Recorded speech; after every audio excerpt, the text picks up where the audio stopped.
जोडी म्हणून विठ्ठली आवडी तो हा विठ्ठल बरोबा तो हा माधव सुकृताचे जोडी म्हणून विठ्ठली आवडी तो हा विठ्ठल बरोबा तो हा माधव बरोबा सर्व सुखाचे आगर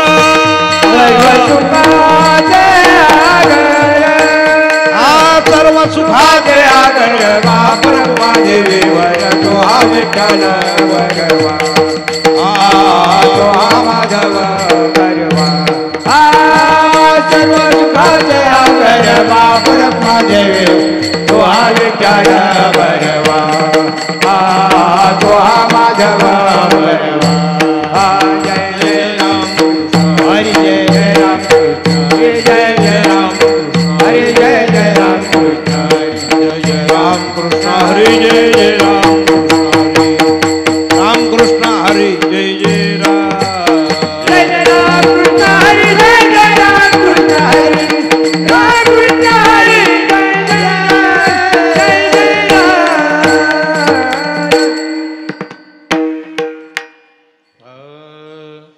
दये दूध दे सर्वाना तुझ्या सर्वाना दये दूध दे सर्वाना सर्वाना ऐसे मज सांगता ऐसे मज सांगता ऐसे मजा ऐसे ऐसे ऐसे आई मज मारू नको आई मज मारू नको नाही पाहिली माते नाही पाहिली मी माते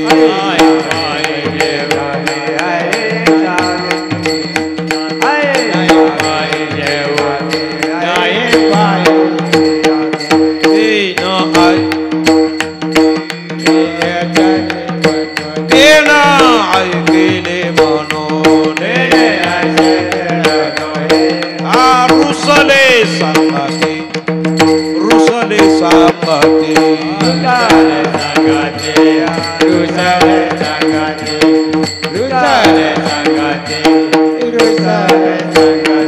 बळे रामय मज भेटला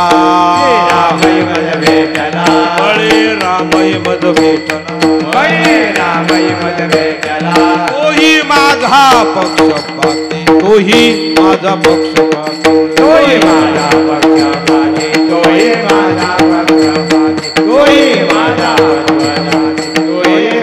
पक्षपाती आई मज मारू नको आई मजा मारू नको आई मज मारू नको आई मजा मारू नको नाही नाही पाहिली माते नाही नाही पाहिली माती नाही नाही पाहिली माती नाही नाही पाहिली माती नाही नाही पाहिली माती नाही नाही पाहिली माती एका जनार्दनी पूर्ण कृपेने एका जनार्दनी पूर्ण कृपेने एका जनार्दनी पूर्ण कृपेने एका जनार्दनी पूर्ण कृपेने आम्ही भजू दिन राती आम्ही भजू दिन राती आम्ही भजू विश्वनाथ आम्ही भजू विश्वनाथ आम्ही भजू विश्वनाथ आम्ही भजू विश्वनाथ आई मजा मारू नको आई मजा मारू नको आई मजा मारू नको आई मजा मारू नको नाही पाहिली म्या माती नाही पाहिली म्या माती नाही नाही म्या माती नाही खाली म्या नाही खाली म्या नाही खाली पार कुमार गोपाल कुमार पार कुमार गोपाल कुमार विठो पार कुमार गोपाल कुमार विठो पार कुमार विठो पार कुमार विठो पार कुमार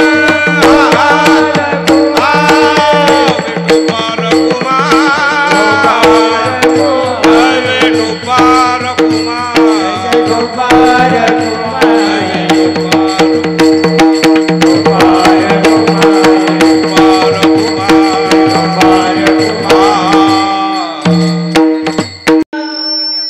दही दुधाचो रोनी दे सर्वांना दही दुधाचो रोनी दे सर्वांना दही दुधा चोरो दे सर्वांना दही दुधा चोरो दे सर्वांना दही दुधाचो रोनी दे सर्वांना दही दुधाचो रोनी दे सर्वांना दही दुधा चोरो दे सर्वांना दही दुधा चोरो दे सर्वांना ऐसे माझा सांगताती ऐसे माझा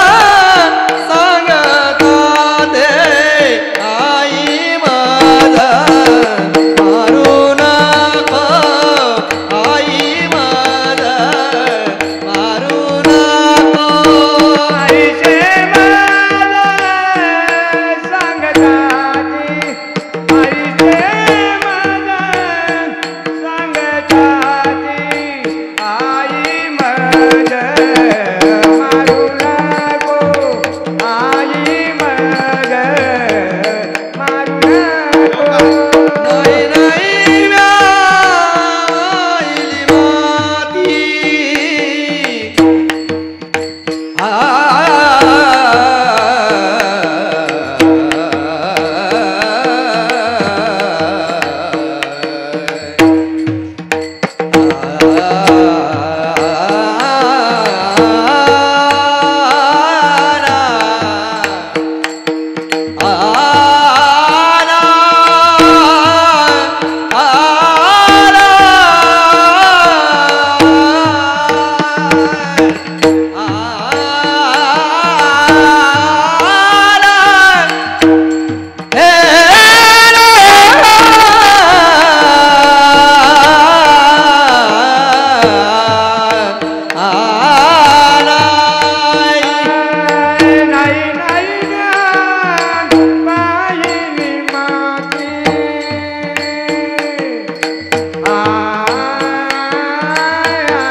आल्याचा राजा आनंद आहे किंवा नंद राजा आहे म्हणून आनंद आहे. मग या नंद राजाकडे किती गायी आहेत?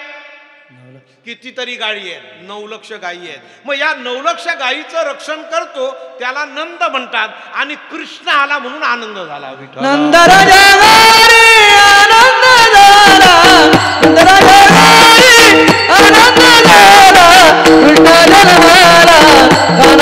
झाला, कृष्ण जन्माला, कान्हा जन्माला, कृष्ण जन्माला, कान्हा जन्माला,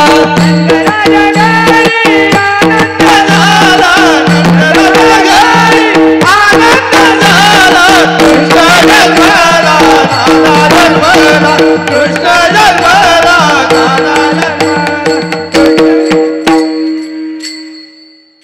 त्याच्या पुढे आणखीनही त्यांनी सुखाचे वर्णन केले.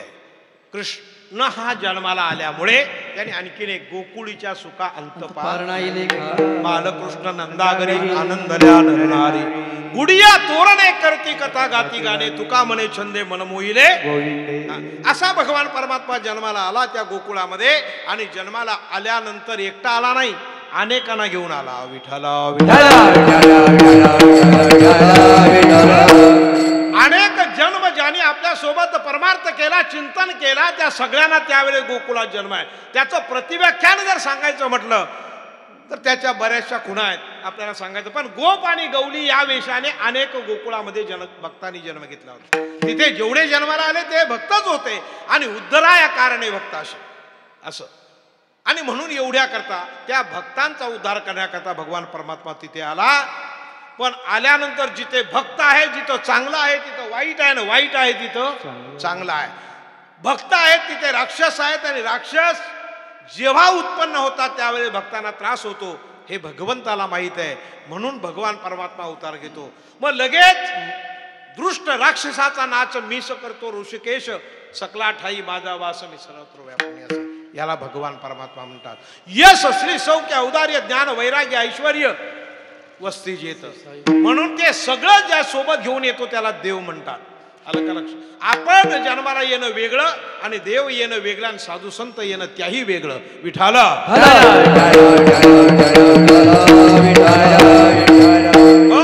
आणि आल्यानंतर गोकुळामध्ये त्या चरित्राला सुरुवात होते.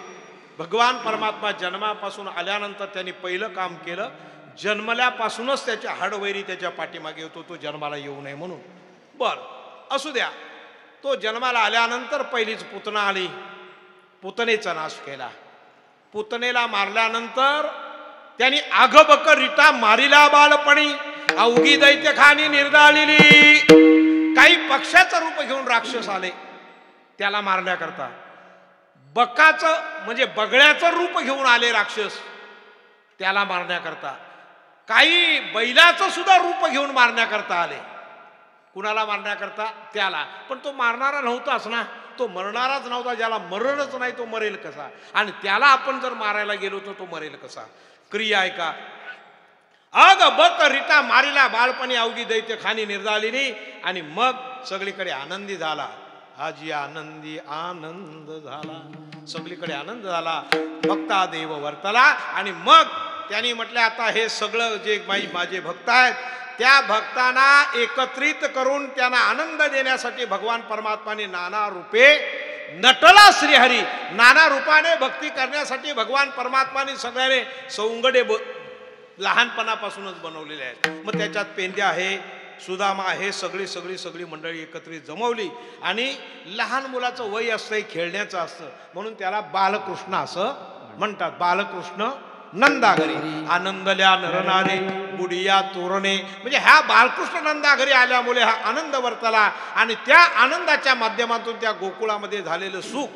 मग त्याच्या अगोदर येणारा त्याचा सारथी आहे म्हणजे सोबती आहे तो बलिराम दादा सुद्धा अगोदर जन्माला आला. कारण नेऊन घातला रोहिणीच्या पोटामध्ये नेऊन घातला. आला का लक्षात? सकाळी पाहते अरे बापरे माझं 7 महिन्याचं 9 महिन्याचं पोट आहे. बुभाट झाला सगळीकडे. सगळी प्रजा जमली. ते म्हणले रोहिणीला पती नसताना सी गरोदर राहिली. ते म्हणले काय भानगड आहे? नंद राजाकडे ठेवून दिली होती, वसुदेवाची पहिली पत्नी. विठाला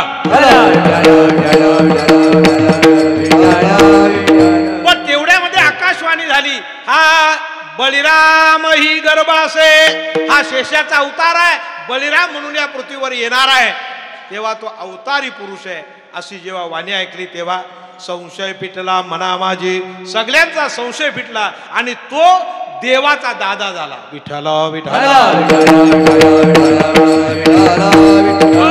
आता दादा म्हटल्यानंतर आवाज हा थोडा मोठा असतो, आवाज म्हटल्यानंतर दादाच ऐकलं पाहिजे अशी सगळीकडे कल्पना आहे. दादा सांगल ते खरं. आता सुद्धा दादांचीच परिस्थिती आहे, जो दादा सांगल ते खरं अशी परिस्थिती आहे. आणि मग मला सांगा, त्या गोकुळामध्ये वाढत असताना खेळ खेळत असताना सुद्धा दोन पक्ष पडले. विठाला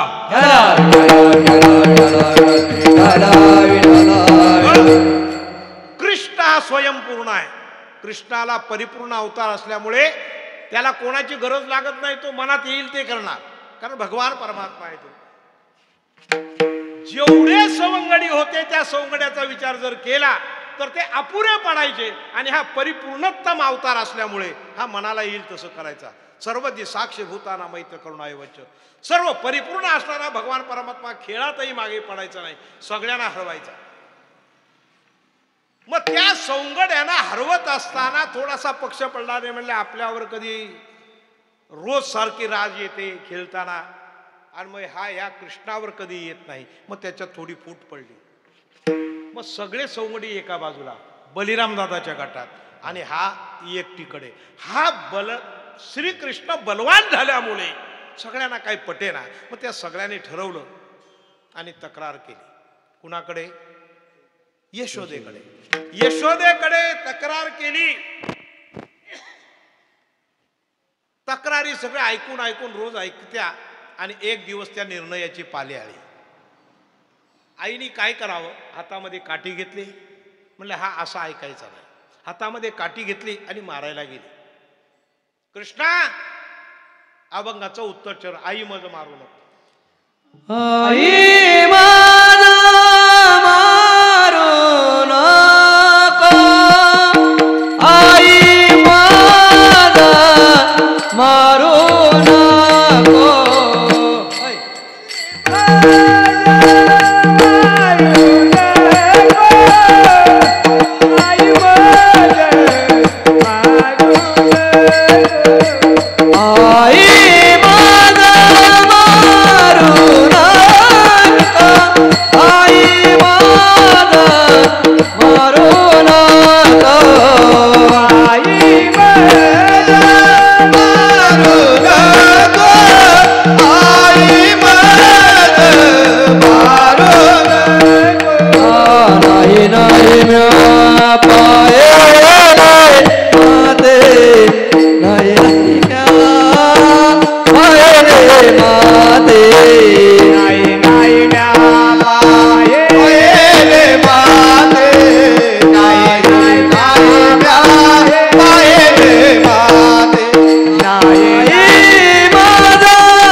पुतळीपण आहे, आणि आई शासनाची एक जज सुद्धा आहे, न्यायाधीश सुद्धा आहे. ज्या वेळेस मुलगाला सरळ विचारलं ना तर मुलं कधी सांगत नाहीत, अगोदर सरळ सांगत नाहीत, सत्य सांगत नाहीत. मग काय करावं लागतं, आईला थांब तू तसा ऐकायचा नाही. मग काठी घेते आणि काठी मारावया तिने उगारली. काठी उगारली. देवाला मारायला केवढी ताकद त्या यशोदेची आहे, काय पुण्य आहे. काठी मारणार तेव्हा सांगितलं आई मज मारू नको, नाही पाहिली माती. या अभंगाचं ध्रुवीकरण म्हणजे घुसटपणा जास्त झालाय. कसं तुम्हाला सांगतो, आई ग आई ही तुम्हाला झाली सवय, पण हा अभंग मालिकेत प्रचलित नाही. या अभंगाचा संदर्भ धरून आई ग आई म्या नाही खायली माती बळीराम दादा खोटे बोलतो, आरोप घेतो, मजवरी आई ग आई नाही खादली मालिकेत हा अभंग नाही, ह्या तुम्ही आम्ही रचल्यामुळे कशा करता असे बरेच अभंग घुसळले. पण त्याचा मूळ अभंग हा असा आहे, आणि मग त्या अभंगाचं रूपक बदलतं आणि बदलल्यानंतर त्याची सगळी चव बदलते. पण मूळ अभंग आईने काठी घेतल्याबरोबर आई माझा मारू नको, मी याच्यात शब्द वापरला, त्याच्यात म्हणलं नाही खादली माती, ही तक्रार केली. आई याने माती खाल्ली असं आम्ही सांगतोय, तो म्हणतो मी पाहिली पण नाही. कोण म्हणतो? देव म्हणतो मी पाहिली पण नाही माती. तर आता ह्याला माती माहिती नाही कशी असते ती, तो खादली नाही म्हणाला, पाहिलीच नाही माती कशी येते, मला माहितीच नाही अजून माती कशी येते. देव सांगतोय नाही पाहिली माती मी. ते म्हणले मी काय पाहिली? आई तुला सांगतो ऐक, ही मुलं माझी चहाडी का करतात, माझ्याबद्दल तुझ्याजवळ येऊन का सांगतात? अभंगाचं पहिलं चरण नाही तुझ्या चोरोनी देशरीवाना, नाही तुझ्या चोरोनी देशरीवाना, नाही तुझ्या चोरोनी देशरीवाना, नाही तुझ्या चोरोनी देशरीवाना, काही दूध चोरुनी ते सर्वांना, काही दूध चोरुनी ते सर्वांना, काही दूध चोरुनी ते सर्वांना, काही दूध चोरुनी ते सर्वांना.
कसा जायचा? खिडकीजवळ जायचंय, डोळे झाका का आतमध्ये?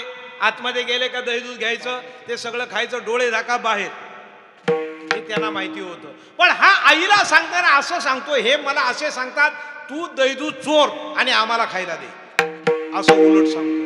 हा कसा सांगतोय बघा, सांगताना तू दही दूध चोर आणि आम्हाला खायला दे असे मला हे माझे जोडीदार सांगतायत.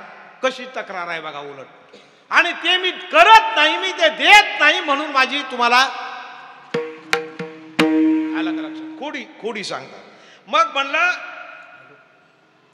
ते न ऐकत मी ते ऐकत नाही आणि मी ते करत नाही, म्हणून त्याने पुढच्या चक्रात ते न ऐकिले म्हणून ते न ऐकिले म्हणून, ते न ऐकिले म्हणून माझा ते न ऐकिले म्हणून, ते न ऐकिले म्हणून. हे म्हणलं बरोबर नाही. ते म्हणले आई तू सांगतेस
आता याला जर म्हटलं ही मला तुझ्या कुठल्या गात्यात आहे दाखव, एवढी घुसटाघुसट झाले हो आपल्या सर्व मालिकेमध्ये, एवढी घुसटाघुसट झाले की नको ते व्याकरण भरून ठेवले लोक, नको त्या अभंग निर्माण केलेत आणि नको ते लोकांना हे फक्त मनोरंजनासाठी असं करायचं. असू द्या, तर या दृष्टीने त्याच्यामध्ये त्यांनी सुंदर अभंग गाई आणि त्याचं पाठांतर मागं राहिलं. असो, सांगायचा मुद्दा आहे भगवान परमात्मा गेला, आपल्या सौंगड्याने गेल्यानंतर त्यांनी गायी राखल्या. ह्या 9,00,000 गायी म्हणजे 9 इंद्रियासह 10 मन ह्या सगळ्यांना दाखवून त्या यमुनेच्या काठावर त्यांनी तो काला केला. सगळे खेळ खेळले. कुठले कुठले खेळ?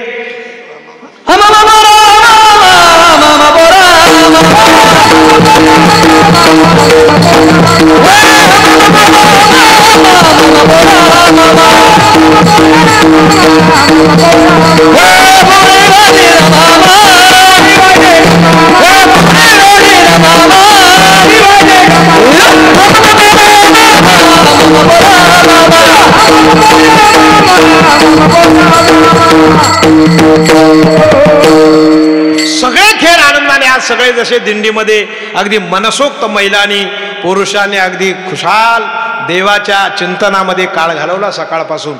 हा काल तो सरे हरिनामाच्या चिंतने तो काळ धन्य आणि त्या काळाला महत्व आहे. म्हणून वर्षांतून एकदा हरिनामाच्या गजरामध्ये अगदी विधेय होणं ही भरभारताची क्रिया आहे आणि तो आपण वर्षातला एकदा हा आनंद आपल्या वाटायला येतो. असो, भगवंताने तो सतत घेतला, दिला, वाटला आणि मग सांगितलं आता बाबा बरेच खेळ झाले, खेळतो येण्याची खेळावा, नटतो येण्याची नटावा.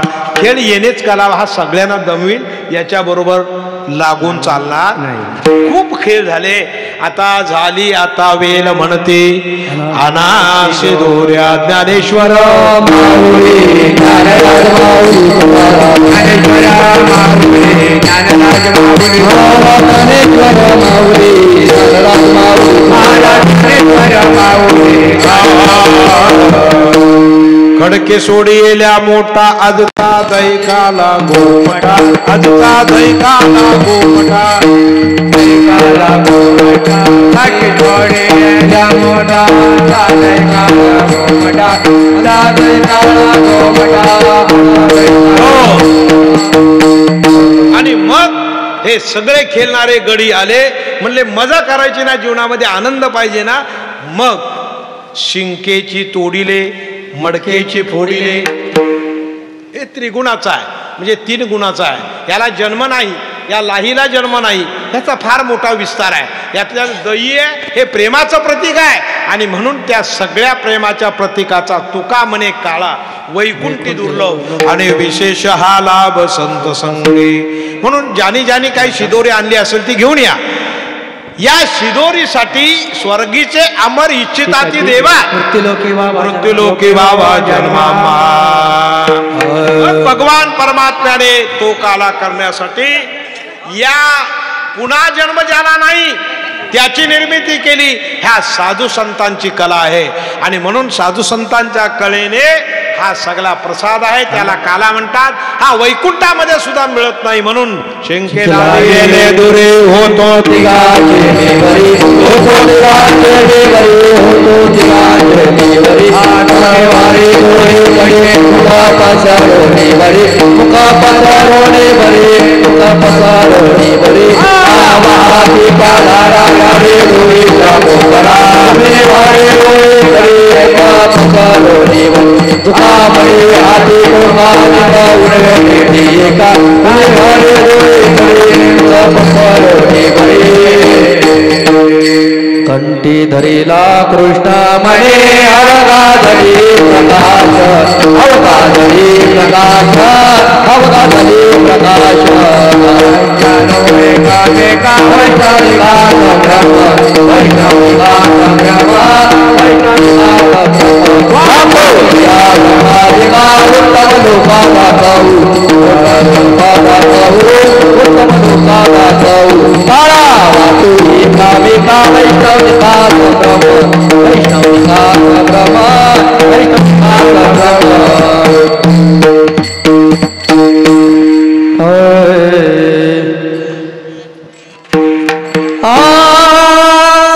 तुका म्हणे मंडाले